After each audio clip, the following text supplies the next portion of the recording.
Previously on Mahjong the Singapore Way. You've convinced me, Taka. I want to learn to play Mahjong.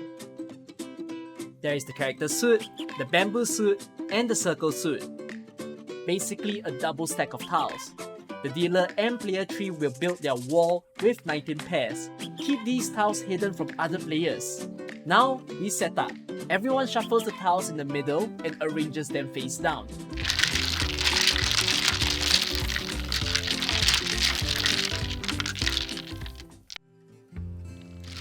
Hey Taka, how come only the three of them are playing? Well, some people like to play a 3-player version of the game, which is called Sonma. It's played with fewer tiles, like you remove the north wind and the bamboo suit. It makes the game faster as you can form your hands more easily, and you need fewer people to get the game going. Is it more fun? It's a matter of personal preference. I like the traditional 4-player of the game. The more the merrier. Do you remember how you told me previously that playing Mahjong can help develop mental skills, like focus and memory that can help with my school exams? What about for grown-ups? Does it do anything for them? Actually, it does. There was this 2006 study that showed playing Mahjong significantly improved the cognitive functions of patients with dementia. They said playing Mahjong can improve the short-term memory, attention, and logical thinking skills in elderly people. The study shows that loneliness and social isolation can be detrimental to the mental well-being of older adults. It even says that social isolation increases the risk of hypertension, coronary heart disease, and depression. The significant human interaction involved in Mahjong is a great way to counter that. It gets the old folks out of their houses to interact with their friends and family by using repetitive and non-strenuous actions and lots of conversation. This cognitive engagement protects them against the brain cell damage caused by dementia. That's why Ama Cecilia is so sharp, even though she's 200 years old. They say that playing Mahjong helps improve the cognitive functions in elderly more than Tai Chi. You wouldn't have guessed that, right? Yeah, and I think it's also much more unlikely that Ama Cecilia is going to trip and hurt her hip playing Mahjong. Anyway, we should encourage her to keep playing. 好主意. It will slow down and might even reverse cognitive decline. And these benefits will last even after she stops playing Mahjong for a month. Let's get Mama and Papa to join her too then. Family Mahjong nights. How old is Mahjong again? Around 200 years, roughly the same as Ama. How did they invent it? 来，让我们学习. There are many stories about the origins of Mahjong, of which one of the more popular theories is that Mahjong was invented by a guy named Zheng He. He was a famous Chinese explorer and mariner, and he was considered the greatest admiral in Chinese history. During the long expeditions to the Western Oceans, the crew grew restless and homesick. There wasn't much to do on the ships but roll dice and play cards, and that got tiresome really quickly. If Zheng He didn't do something about it, he risked the sailors mutinying and sailing home. They got bored on board the ships. Get it? You get your sense of humor from Papa, you know that? Anyways, Zheng He invented Mahjong as a way to entertain his crew. It was a combination of elements from the gambling games the crew was already playing, but with greater complexity. It's amazing how they could make over 100 tiles while out at sea.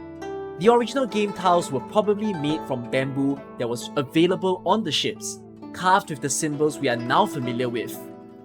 The carvings were representations of Zheng He's patriotism and the sceneries he had seen during his voyages. For example, the red color on the red dragon tile is based on Chinese beliefs that red is an auspicious color.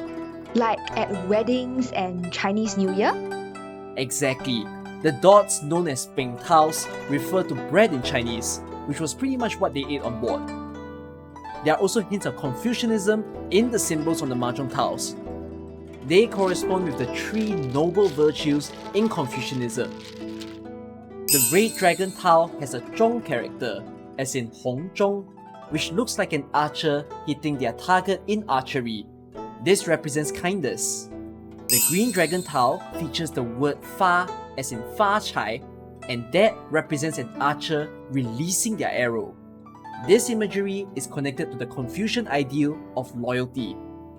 Finally, there is the white dragon tile, or the bai ban. This looks like a complete miss in archery, meaning freedom from corruption. It represents the noble virtue of filial piety. A complete miss means filial piety. So the reason you're so bad at shooting games is because you're showing respect to our parents. I miss it because the internet is laggy. It's not my fault our parents use up all the bandwidth when they stream their shows. Sure, it's always the lag. There's actually another theory about Mahjong. Some people believe that the original purpose of these tiles was to serve as awards for soldiers who hunted down sparrows that were eating the army's grains. This is why you can see that there are some tiles with artwork related to birds and hunting, like the one bamboo tile, which is a bird.